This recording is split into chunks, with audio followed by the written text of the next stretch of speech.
The vintage Cabernet dripped from my eyelashes, staining my vision red. I stood center stage in the ballroom of the Sterling estate. Smelling the expensive lilies and the metallic tang of wine, my sister Savannah was smiling behind her hand. She thought this was her victory. She thought humiliating me was the final touch to her perfect day. She didn't know that the man she had just called a thief owned the ground beneath her satin heels. And she definitely didn't know that the contract she was celebrating on had my signature at the bottom. I didn't scream. I didn't run. I wiped the wine from my eyes and walked to the microphone. I was about to cost my parents $350,000 with 4 words. Before I tell you what happened when the handcuffs came out, tell me in the comments. Have you ever let someone mistreat you just to keep the peace? I want to know who else is done being silent. 5 minutes earlier, the air in the ballroom had been thick with the scent of expensive lilies and even more expensive perfume. My sister Savannah stood at the head table, raising her glass for what was supposed to be a toast to family unity. She looked like a porcelain doll in her custom lace gown, the very picture of innocence. I was standing near the edge of the dance floor, trying to make myself invisible in my simple navy dress, holding on to the arm of my husband, Caleb. Then came the stumble. It was theatrical, almost comedic in its clumsiness. Savannah lurched forward, and the contents of her glass, a $500 bottle of vintage Cabernet, arced through the air. It hit me squarely in the face. The cold liquid splashed into my eyes, ran down my neck, and soaked into the fabric of my dress, turning it a deep, violent purple. The room went dead silent. For a heartbeat, there was only the sound of wine dripping onto the marble floor. Then, a giggle broke the tension. It started from the bridesmaid's table and rippled outward. Savannah covered her mouth with a manicured hand, her eyes dancing with malicious delight. "Oh no," she said, her voice devoid of any real apology. "I am so clumsy." Preston, her new husband, didn't even try to hide his smirk. He leaned back in his chair, swirling his own drink. "Don't worry, babe," he said loud enough for the back row to hear. "At least now she matches the carpet. Trash always finds its level." I stood there, blinking the sting from my eyes. In that moment, the last thread of obligation I felt toward these people snapped. I am Malene Vance, 29 years old, a landscape architect who builds ecosystems from nothing. I deal with storms, erosion, and rot for a living. I know exactly when a foundation is too cracked to save. This wasn't an accident. It was a public execution of my dignity, designed to put me back in the little box they had built for me since childhood. I didn't cry. The tears my mother was expecting never came. Instead, a cold, metallic clarity settled over me. I reached up and wiped the wine from my cheek with a slow, deliberate motion. I felt Caleb tense beside me, his muscles coiling like he was about to launch himself at Preston, but I placed a hand on his chest. "Wait," I whispered. I walked toward the stage. The band leader, looking terrified, stepped back as I approached. I took the microphone from the stand. The feedback wed for a second, cutting through the murmurs of the 300 guests. "This party is over," I said. My voice didn't shake. It echoed off the vated ceilings, flat and final. To my right stood the centerpiece of Savannah's vanity, a 7F'd champagne tower stacked with hundreds of crystal coups glowing under the spotlights. It was worth $15,000, a shimmering monument to excess. I looked at it, then I looked at my sister. With one calm, deliberate shove, I pushed the base. The sound was apocalyptic. It wasn't just glass breaking. It was a thunderclap of destruction. Thousands of shards exploded outward. A waterfall of crystal and expensive champagne crashing onto the hardwood. The noise was so loud it was physical, vibrating in the chests of everyone in the room. Silence followed, absolute, stunned silence. Nobody moved. Nobody breathed. Savannah's mouth hung open, her face draining of color. Preston looked like he had been slapped. I didn't wait for their reaction. I dropped the microphone. It hit the floor with a heavy thud. I turned and walked back to Caleb, grabbing his rough, calloused hand. "Let's go," I said. I thought I had made my point. I thought we were leaving. I didn't know the doors were already being locked. We reached the double mahogany doors at the end of the hall. I pushed against the brass handles. They didn't budge. I pushed harder, panic fluttering in my chest for the first time. Through the frosted glass, I saw the dark, immovable shapes of private security guards standing firm on the other side. Then came Preston's voice, booming over the speakers, distorted by rage. "Nobody leaves." I turned around. Preston was standing on the stage, his white tuxedo jacket stained with champagne, pointing a shaking finger at us. "Lock the perimeter," he screamed to the security team, lining the walls. "I want the sheriff here now." The atmosphere in the room shifted instantly. It wasn't a party anymore. It was a courtroom, and we were the defendants. The guests, who moments ago were whispering about the spilled wine, now formed a solid wall of judgment, cutting off any other escape route. Preston wasn't done. He knew he couldn't hold us just for breaking a few glasses. He needed something stickier. He needed a crime. He looked at Caleb, at his rough hands and simple suit, and he saw his opportunity. "That man is a thief!" Preston shouted, his voice carrying to the back rows. I saw him taking silverware from the tables. I saw him going through coats in the cloakroom. "He's stealing from my guests." A gasp rippled through the crowd. It was a lie. A blatant, disgusting lie. But looking around at the sea of senators and old money, I saw the heads nodding. They believed him. Of course they believed him. Preston was a vice president, a man in a tuxedo. Caleb looked like the help. And her? Preston pointed at me, his eyes wild. "That was assault. She threw glass at my wife. That is a violent attack with a weapon. Call Sheriff Miller. Tell him I want them both in cuffs before the cake is cut." My parents were standing near the front. My mother, Cynthia, had her hand over her mouth, looking horrified, not at Preston, but at the scene I was causing. My father, Richard, was staring at his shoes. They didn't move. They didn't step forward to say, "That's our daughter." They stood by the man who was hunting me. I looked at them, really looked at them, and I felt a strange burning sensation in my chest. It wasn't fear. It was recognition. People always ask, "Why did you stay? Why did you let them treat you like this for so long?" They don't understand how it works. They don't break you in a day. They grind you down. It's the frog in the boiling water. When you grow up being told that your existence is a burden, that your needs are selfish, and that your pain is an inconvenience, you don't notice the temperature rising. You think the heat is love. You think the scalding water is just how family feels. I didn't leave when they forgot my graduation. I didn't leave when they made me pay for my own birthday dinner. I stayed because I was trained to be the shock absorber for their dysfunction. I was trained to be grateful that they even let me in the pot. But looking at Preston's twisted face and my parents' cowardice, I realized the truth. The water wasn't just hot anymore. It was boiling, and I was done cooking. Caleb stepped in front of me, shielding me from the stairs.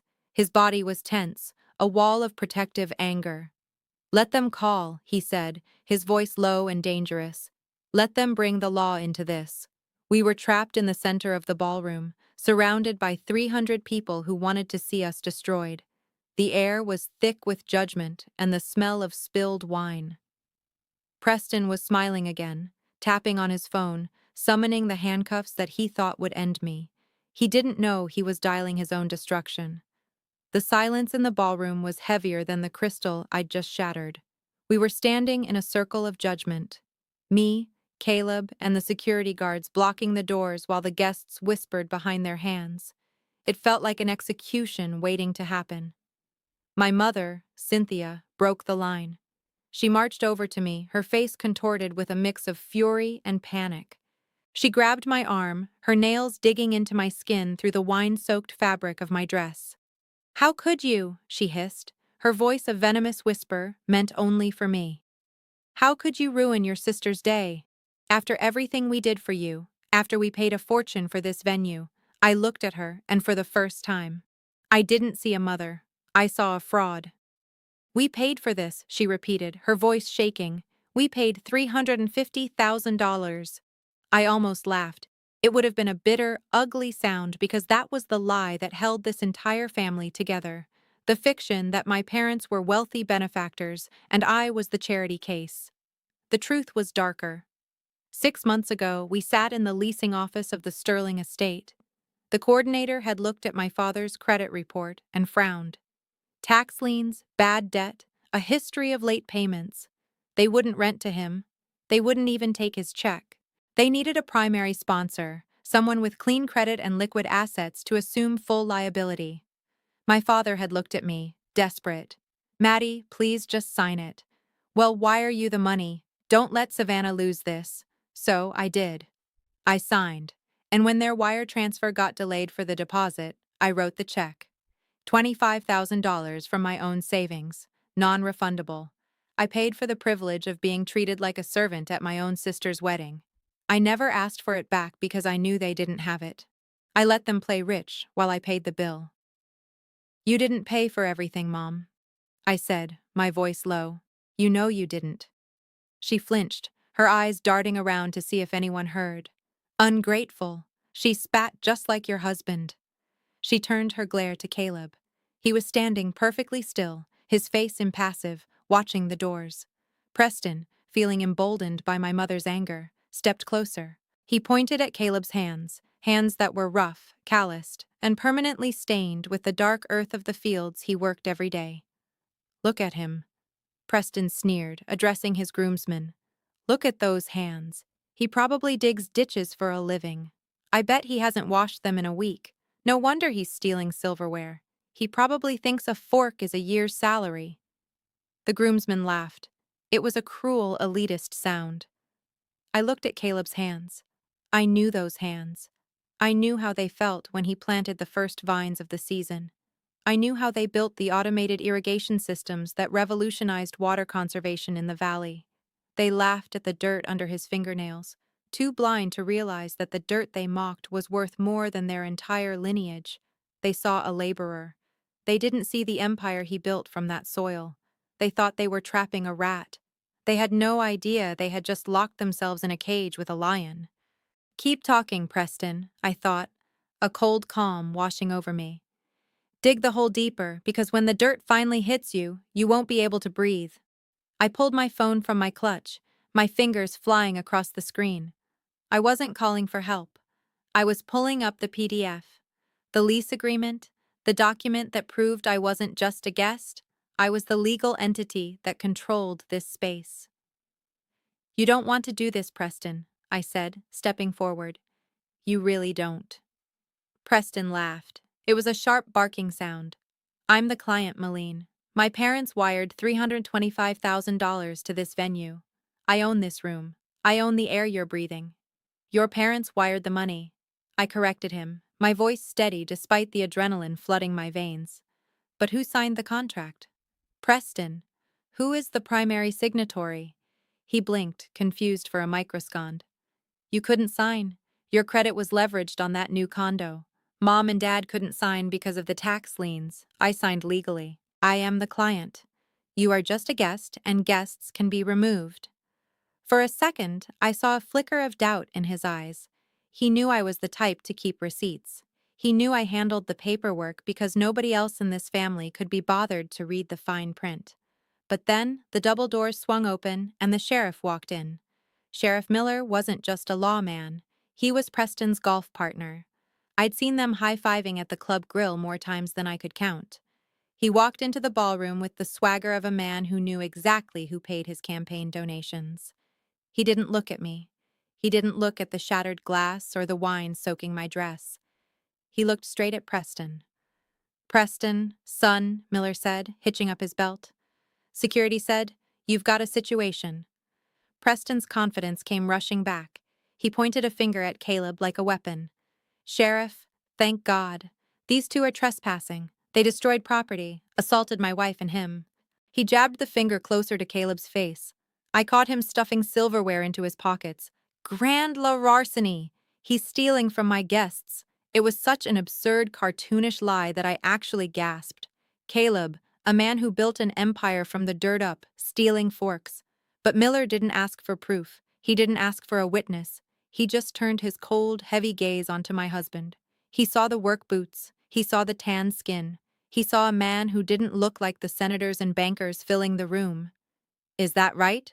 Miller said, his hand dropping to his belt. Stealing silver. I saw him take a wallet too. Savannah chimed in from the head table, wiping fake tears from her eyes. Please just get him out of here. He's scaring me. That was all Miller needed.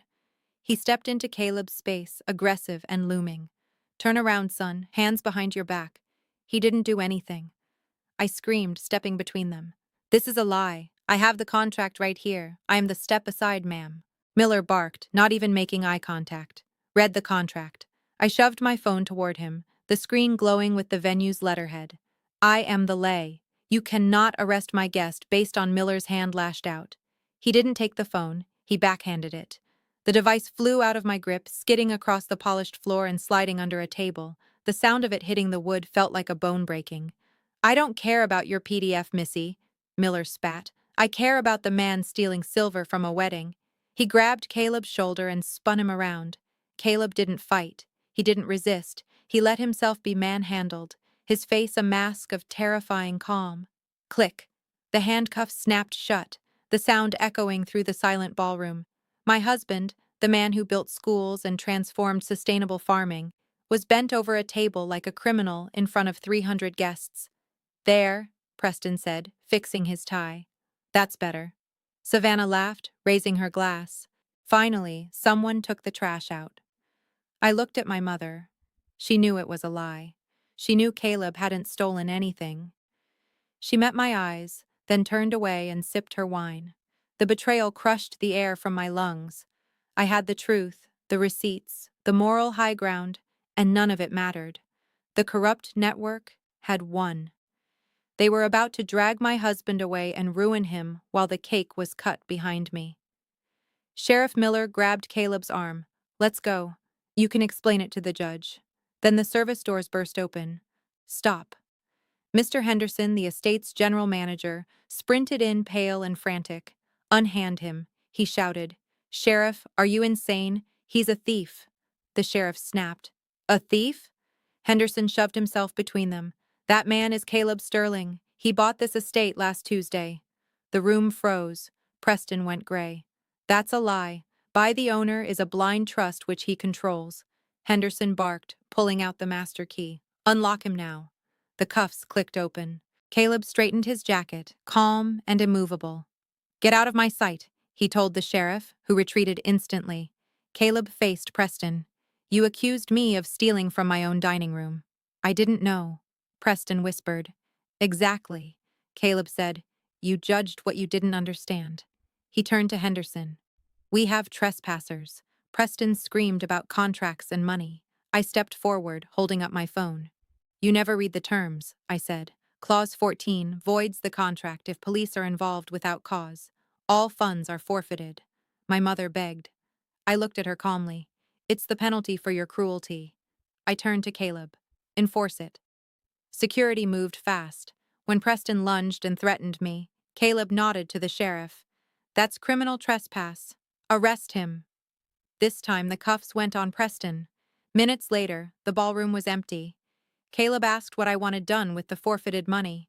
Donate it, I said, to legal aid for survivors of financial abuse. In Savannah's name, we drove away into the night. My phone buzzed. I blocked every number. They wanted a show. I gave them a finale.